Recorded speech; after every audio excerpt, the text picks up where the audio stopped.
Hello යාළුවනේ කොහොමද ඉතින් අද මං අරන් ඉන්න තියෙන්නේ සුපිරියට ප්‍රෝ කෙනෙක් වගේ හෙච්චප් ගන්න පොඩි ට්‍රික් එකක් කරන්න ඉන්න. නෑ ඉතින් වැඩි කතා නැතුව අපි යමු වීඩියෝ එකට.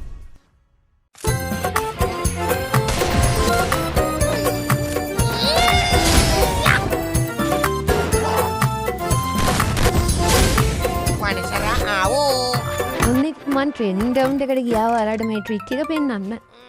එහෙනම් අපි උප්පැකරෙකුයි දෙකේ ෂොටේකුයි ඩෙසර්ට් එකකුයි අරන් බලමු කොහොමද වදින්නේ කියලා. ඒ කියන්නේ දෙයක් නෑ මේ ට්‍රික් එකෙන් නම් වදිනවා ස්පීඩ්. පළවෙනි එක වැදුනේ නෑ දෙවෙනි එක වැදුනේ නෑ. දැන් නම් වදිනවා හොඳට. කාලා හමුම් බලන්න වෙයිද ඊටු ෂොට් ටිකත් ස්පීඩ් වදිනවා තියක් නෑ දෙයක් නෑ.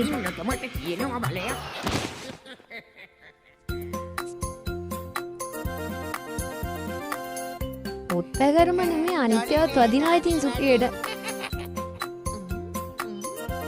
ඩෙසර්ට් එක ගාලා පෙන්නන්න. හරිය දැක්කනේ වදිනවා. පොඩ්ඩක් වදින්න තියන වෙලාවට ඒක ගණන් ගන්න එපා. හරියනම් අපි බලමු ට්‍රික් එක මොකක්ද කියලා.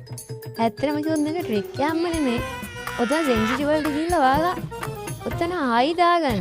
ඔයාලගේ ඩිෆිකල්ට් කියලා ඇත්තේ ඒක ආයි දාගෙන බලන්න වදිනවා සුපිරියට. ඉන්නවා මේ ඩිෆිකල්ට් දාලා පෙන්වන්න ඔයාලට වදිනවද නැද්ද කියලා. ඒකට වදින්නේ හරියට. හරියට. ඔයාලා ඩිෆිකල්ට් ෆෝන් වලට වෙනස් නේද? මේක ෆෝන් වලට වෙනස්. ඒකින්ද ඔයාලා එතන ආයි දාගෙන බලන්න ඕන අනිවා වදිනවා. ඔය ඩිෆිකල්ට් දාලා මේ යවුවට වදින්නේ නැහැ. ගාබඩ කොළුවක්යක් කියන ආයි වුණාට වදින්නේ හරියට.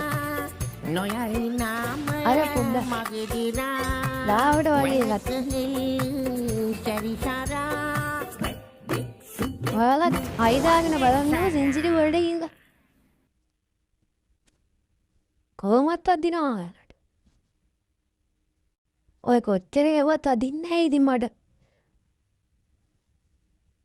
ඩිෆිකල්ට් දාලා ගැව්වොත් වදින්නෙම නෑ මට. ඕක තමයි ඉතින් ට්‍රික් එක.